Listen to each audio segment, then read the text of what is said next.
아마겟돈 전쟁이라는 제목으로 말씀을 나누고자 합니다. 세상은 종말에 대해서 관심이 참 많습니다. 그래서 종말에 대한 책, 종말에 대한 영화 이런 것들이 참 많이 나오고 관심들을 많이 기울이는 것을 보게 됩니다. 그래서 어떻게 이 세상이 끝날 것인가 여러 가지 현상과 원인 그런 것들을 들어서 영화를 만들기도 하죠. 그리고 그것은 실제적인 일처럼 우리가 느껴지도록 만들어서 우리로 하여금 그 재난 영화나 종말에 대한 영화를 보면 두려움을 느끼게끔 합니다. 여러분은 종말을 생각할 때 어떻습니까? 어떤 마음이 드세요? 두려운 마음이 큽니까? 아니면은 평안함과 함께 기대가 되십니까? 두려움이 더 크세요? 오늘 우리가 읽은 말씀 중에서 눈에 들어오는 한 단어가 있죠. 제목으로도 붙였지만 아마겟돈, 겟돈, 아마겟돈. 왜냐하면 이 아마겟돈이라는 전쟁이 이 종말의 전쟁으로 인식이 되어 있기 때문입니다. 아마겟돈이라는 그런 영화도 나오기도 하고 우리로 하여금 굉장히 친숙하고 익숙한 단어죠. 우리가 요한계시록을 지금 보고 있는데 이 요한계시록은 크게 세 이렇게 부분으로 7이라는 숫자를 가지고 나누어진다고 얘기를 했습니다. 7인, 그 다음에 7 나팔, 7 대접 이런 순으로 지금 재앙들이 진행이 되고 있어요. 자, 7 나팔은 7인보다도 경고가 더 강한 재앙이었습니다.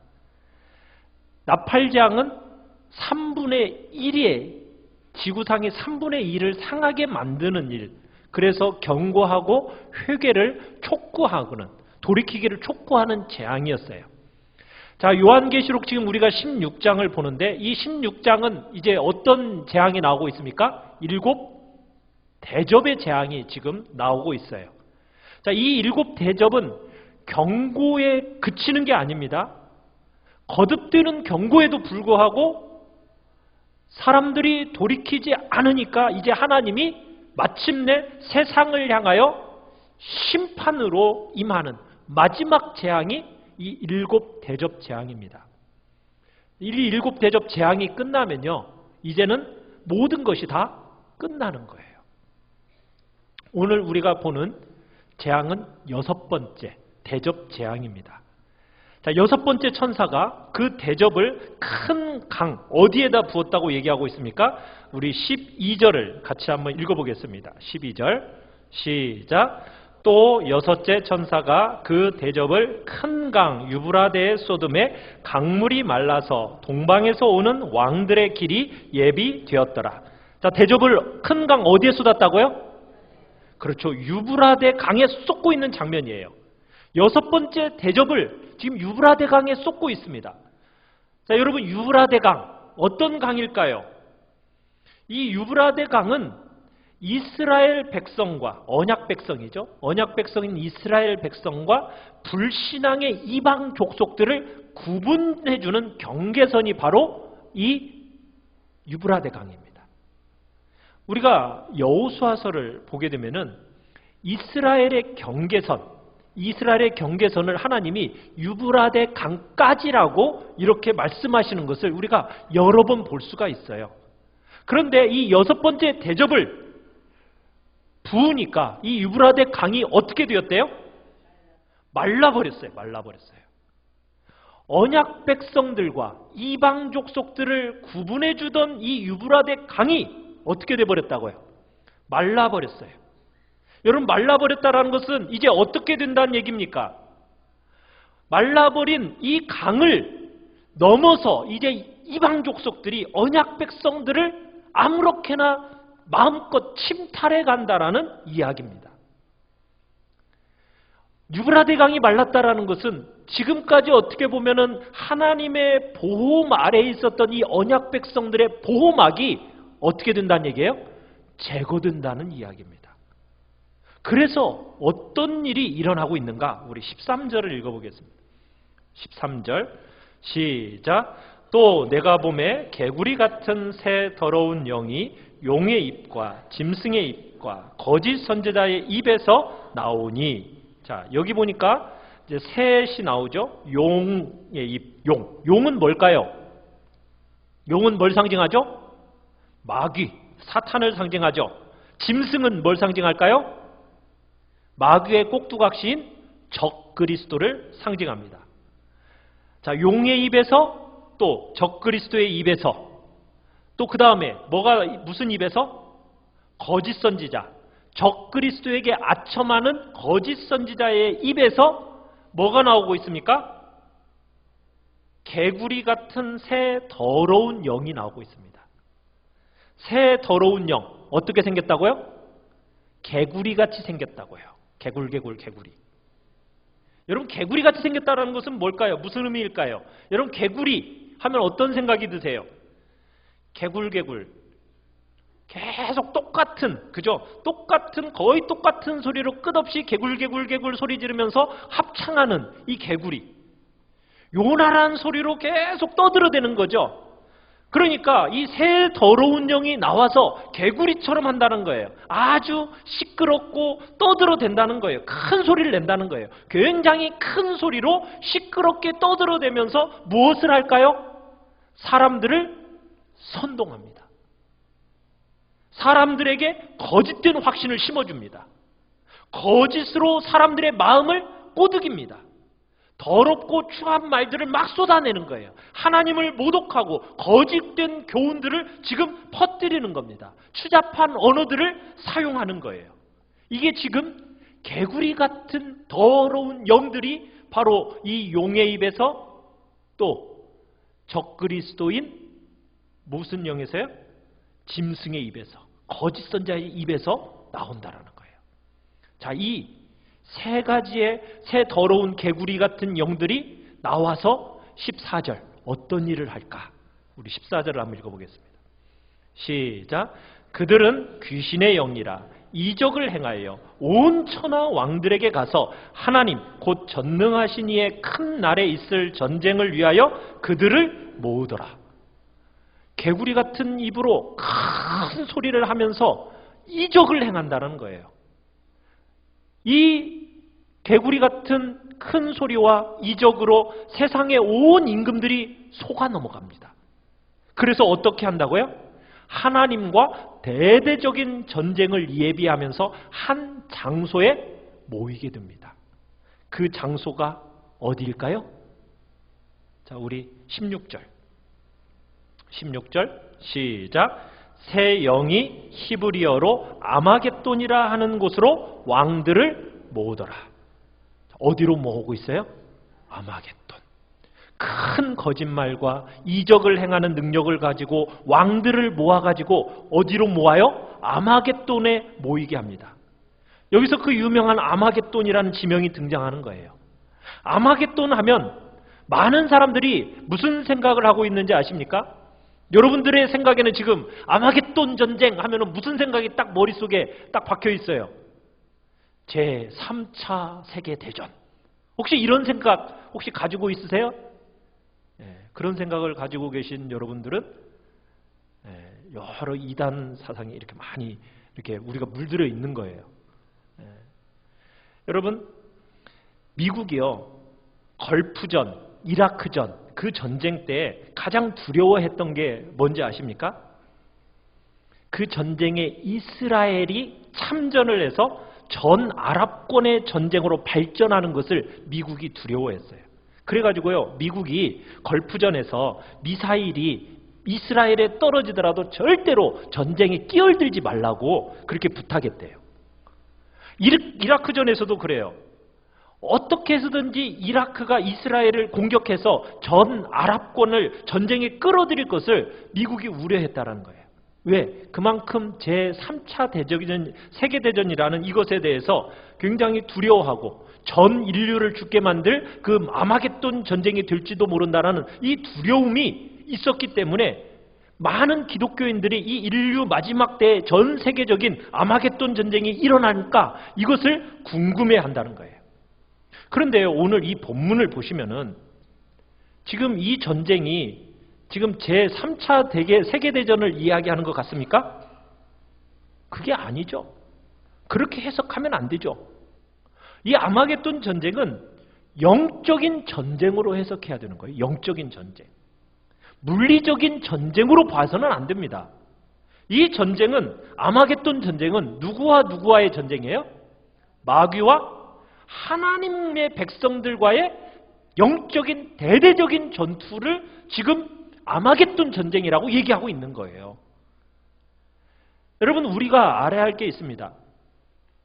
지구가 전쟁으로 망할까요? 안 망할까요?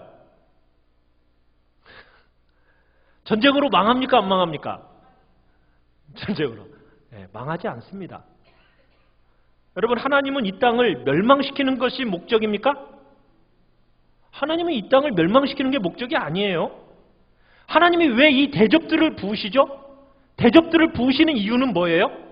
세상을 멸망시키려고 지금 대접들을 부으십니까? 아니죠. 왜 대접들을 부으시는 거예요? 죄와 그 흔적으로 더럽혀져 있는 세상을 어떻게 하려고? 정결케 하는 것이 목적이에요. 정결케 하는 것이. 새롭게 이 땅을 창조하는 것이 하나님의 목적이라고요. 전쟁이 터져가지고 온 세상을 쑥대밭처럼 만드는 것이 세상을 향한 하나님의 경륜이나 목적이 아니라고요. 하나님은 세상이 마지막 날까지 지구를 지켜주셔서 교회를 통해서 인간 구원을 완성시키겠다라는 것이 하나님의 목적입니다.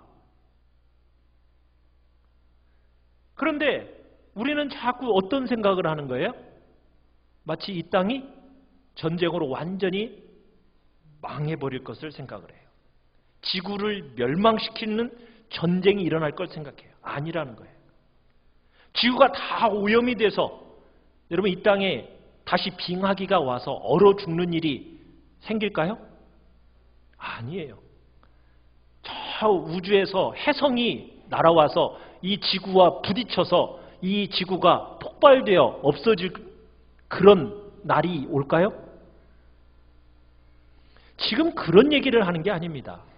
여기서 아마겟돈 전쟁은 그런 물리적인 전쟁이요, 물리적인 이 땅의 멸망을 얘기하는 것이 아니라 영적인 전쟁으로 봐야 될 것을 지금 얘기하고 있다는 거예요.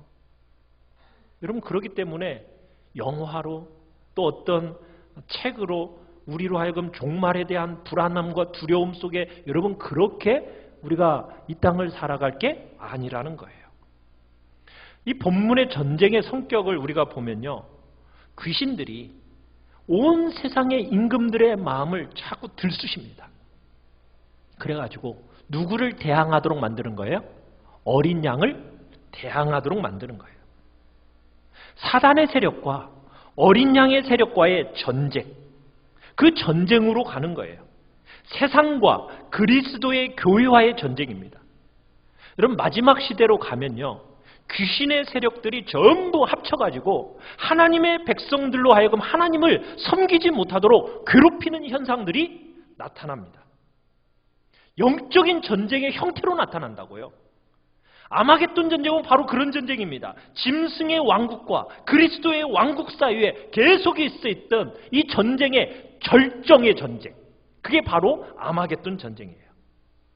사탄과 반기독교적인 세력, 그리고 반기독교 단체들이 완전히 다 결집합니다. 결집해가지고 성도들하고 최후의 영적인 전쟁을 하는 장소가 바로 뭐라고요? 아마겟돈이라고 지금 불리우고 있는 거예요. 원수들은 지금 개구리 같은 새 더러운 영들이 가서 누구를 이제 막 들쑤신다고요? 세상의 정치 권력, 세상의 종교 지도자들, 마귀의 수많은 세력들을 다구 들쑤셔가지고 벌떼같이 집결시킬 겁니다. 무엇을 위해서? 언약 백성들을 죽이고 핍박하고 괴롭히기 위해서. 그런데요, 하나님의 백성들을 지키고 보호해주던 그 유브라데 강은 어떻게 되어버렸어요? 말라버렸어요. 그러면은 온 세상의 임금들을 동원한 이 사탄의 세력이 이제 믿는 신자들에게 굉장한 타격을 입히는 때가 오게 될 거라는 거예요. 그런 날은 곧 옵니다. 그러면요, 전 세계의 교회들이 거의 사라지는 것 같은 어려움을 당할 때가 온다는 얘기예요. 그때 하나님의 백성들에게 주님이 뭐라고 말씀을 하십니까? 우리 15절을 읽겠습니다. 15절 시작. 보라, 내가 도둑같이 오리니 누구든지 깨어 자기 옷을 지켜 벌거벗고 다니지 아니하며 자기의 부끄러움을 보이지 아니하는 자는 복이 있도다. 여러분, 마지막 전쟁은요, 어떤 전쟁이라고요? 영적인 전쟁이에요.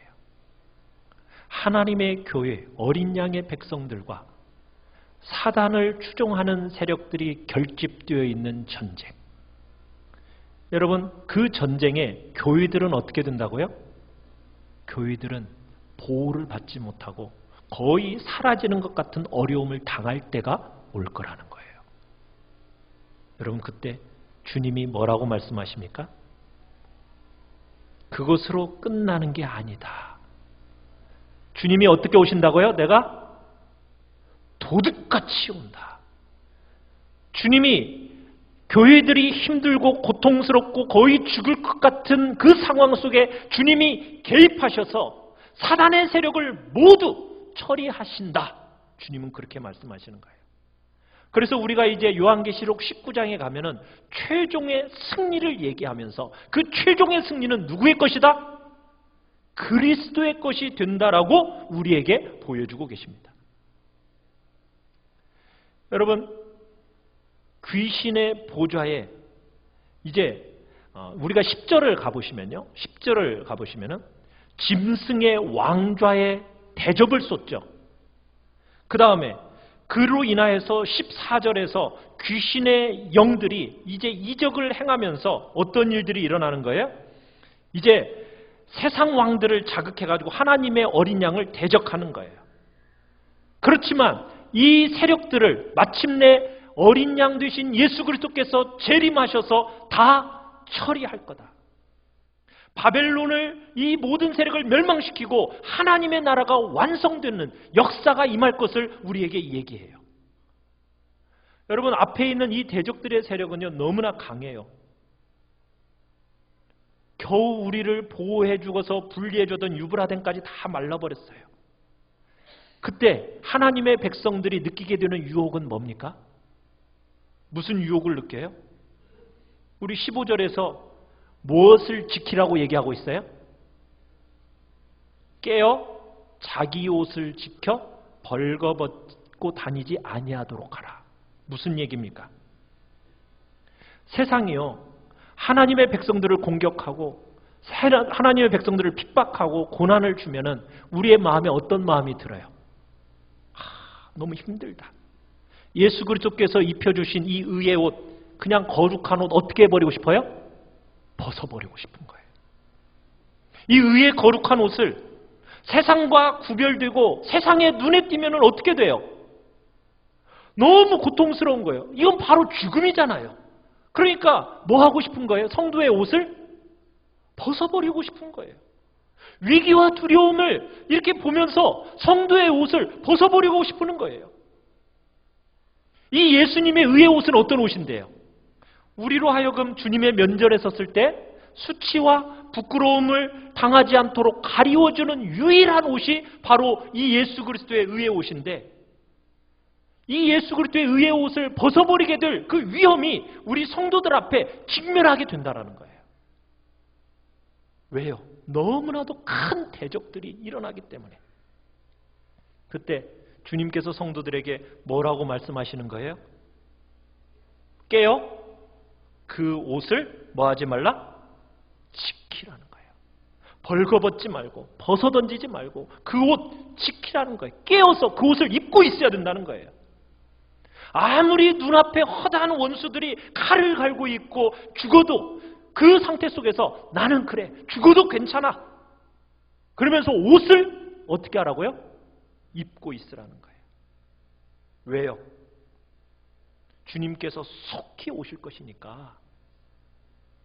세상에 있는 어떤 세력들과 힘들이 하나님의 백성을 죽이기 위해서 전부 연합되어 있는 것처럼 보여요. 교회는 완전히 고립되어 있어요. 위기와 고통 가운데 처해 있어요. 그럴 때 하나님의 백성으로서 여러분의 구별과 여러분의 정체성을 절대로 포기하지 말라고 주님은 지금 우리에게 말씀하시는 거예요. 사랑하는 성도 여러분, 이 땅을 살아가면서 여러분 앞에 어떤 고난과 수고가 있을지라도 절대로 포기하지 말아야 할 것, 성도로서의 정체성이에요. 여러분, 내가 하나님의 백성이요 성도라는 것, 이 땅에서 구별지어 입혀주신 그 옷 절대로 벗지 말아야 됩니다. 어떤 대가지불이 있다 할지라도 세상 사람들이 어떤 능력과 어떤 협박을 우리에게 가지고 와서 우리를 핍박한다 할지라도 여러분을 구별해주는 그 예수 그리스도의 의의 옷 절대로 포기하지 말아야 한다라고 주님은 우리에게 말씀하시는 거예요. 사랑하는 성도 여러분, 우리가 이 세상을 살아가면서 믿음으로 당하는 고난들을 할 수만 있으면 감당하며 나가시길 바랍니다. 여러분, 세상 사람들과 같아져서 그들을 이기려고 하지 마세요.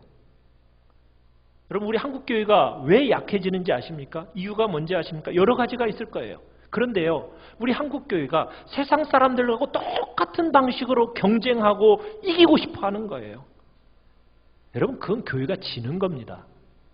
세상의 방식으로 이겨서는 그것은 세상과 똑같은 방식으로 경쟁해서 이기려고 하면요, 여러분 이길 수도 없고요. 그것이 도리어 지는 거예요. 세상과 똑같은 방법으로 경쟁해서 이기려고 하는 것 여러분 절대로 안 돼요. 우리는 어떤 존재들입니까? 우리는요, 목을 그냥 세상에 내놓고 사는 사람들이에요.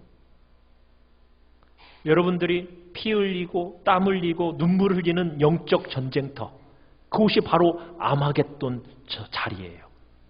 그 자리를 만났을 때 절대로 벗지 말아야 할 것, 여러분의 성도라는 그 옷을 벗으면 안 됩니다. 그 아마겟돈의 전쟁터 자리에서 더 견고하게 여러분의 자기 정체성, 성도라는 정체성을 분명히 하셔야 돼요. 성도의 영적인 전쟁터에서 땀을 흘리고 피 흘리면서 그런 일을 해야 된다고요. 왜요? 주님께서 어떻게 하시겠다고요? 속히 오시겠대요. 도적같이 오시겠대요. 우리 한국교회가 약해지는 이유가 뭐예요? 여러분, 한국교회를 구성하고 있는 사람들의 신분적인, 사회적인 신분이 약해서 우리 한국교회가 약해집니까? 여러분, 한국교회가 약해졌을 때는 어떻게 도려보면요, 대통령들이 나왔을 때가 한국교회가 더 약해졌어요. 사회적인 신분에 의해서 교회가 강해지는 게 아니에요. 사회적인 신분이 높든지 낮든지 이 땅에서 고난을 예수 때문에 받는 사람, 이 사람이 점점 줄어드니까 한국교회가 약해지는 거예요. 대가지불이 없어져요. 자기 정체성을 정확하게 드러내는 사람이 너무나도 적어지기 때문에 한국교회가 약해지는 거예요.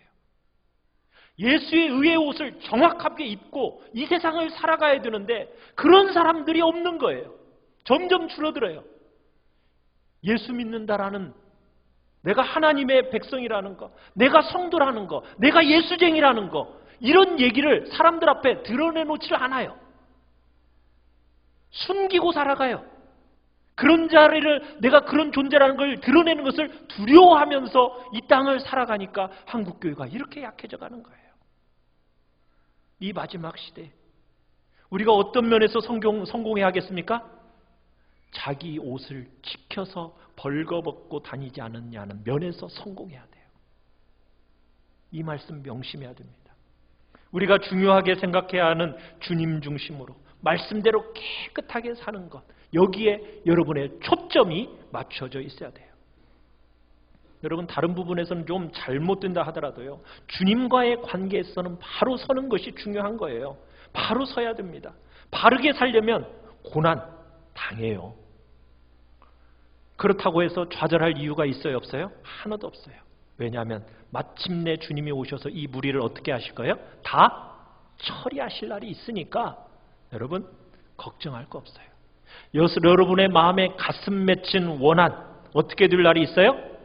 풀릴 날이 분명히 올 것을 믿기 때문에 좌절하지 않으면서 여러분 바로 사셔야 되는 겁니다. 휘황찬란하게 살지 못해도 여러분 바로 사는 것이 중요해요. 주님의 말씀대로 사는 사람이 성공하는 사람입니다. 어떤 여자분이 회개를 했어요. 그런 후에 이분이 너무나 변한 거예요. 그래서 친구가 말했어요. 야, 네가 그렇게 변하는 걸 내가 이해할 수가 없다. 그때 이 여자분이 친구한테 얘기했대요. 자네와 나 사이에는 알파벳 하나밖에 차이가 없다네. 영어로 이렇게 얘기했대요. You love world, but I love word. 무슨 뜻입니까? 자네와 나는, 너는 세상을 사랑하지만 나는 말씀을 사랑한다. 월드와 워드의 차이. 말씀을 사랑하여 깨끗하게 사는 것이 중요하다는 얘기예요. 어떤 두 소녀가 회개를 했어요. 회개하고 난 후에 이제 다른 아이들이 야, 우리 함께 즐겁게 지낼 수 있도록 댄스 파티 열었다. 우리 댄스 파티 마련했는데 와라 하고 초청을 했어요. 이전 같았으면 이 두 소녀가 갔을 건데 죄를 지으면서 즐겁게 지내려는 그 파티에 분명히 갔을 거예요. 그런데 이번엔 이 두 소녀가 답장을 썼어요. 뭐라고 답장을 썼냐면 우리가 너의 초청에 응하지 않아서 미안하다. 그런데 너의 초청에 응할 수 없는 이유는 우리가 죽은 자들이기 때문이다. 우리가 예수 그리스도 안에 들어왔는데 세상과 죄에 대해서 죽은 시체들이므로 갈 수가 없다. 사랑하는 성도 여러분, 이와 같이 너희도 너희 자신을 죄에 대하여는 죽은 자요, 그리스도 예수 안에서 하나님에 대하여는 살아있는 자로 여길지어다. 사랑하는 성도 여러분, 우리는 죄에 대해서, 죄의 유혹에 대해서는 어떤 반응을 보여야 된다고요? 시체의 반응을 보여야 돼요. 시체의 반응. 주님이 십자가에서 죽으실 때 우리가 함께 십자가에 죽었잖아요. 예수 그리스도께서 부활하실 때 우리가 예수 그리스도와 함께 부활하지 않았습니까? 그렇다면 이제 죄에 대해서는 죽은 자요, 하나님께 대하여서는 살아있는 자로 여기며 살아가야 될 거 아닌가요? 하나님의 원하시는 말씀대로면 살아서 반응하고 죄에 대해서는 시체와 같은 반응을 하는 것이 바로 우리 성도들이 이 땅에서 살아가는 삶의 방식입니다. 오늘 말씀에서 옷을 지켜 부끄러움을 당하지 아니하고 벌거벗은 상태로 살아서는 안 됩니다. 옷을 정확하게 입고 드러내시길 바랍니다. 여러분, 이 땅을 살아가면서 어떤 고난과 수고가 있을지라도 성도로서의 정체성을 절대로 포기하지 마시기 바랍니다. 어떤 대가를 지불할지라도, 세상 사람이 어떤 능력으로, 어떤 핍박으로 여러분에게 가한다 할지라도 절대로 여러분 자신을 바르게 구별해주는 이 예수 그리스도의 의의 옷 포기하지 마시기 바랍니다. 의의 옷, 여러분의 성도로서의 정체성을 분명히 하고 믿음으로 살아가는 복된 자리, 우리 귀한 성도님들이 있기를 간절히 축원합니다. 이 시간 우리 같이 찬양하면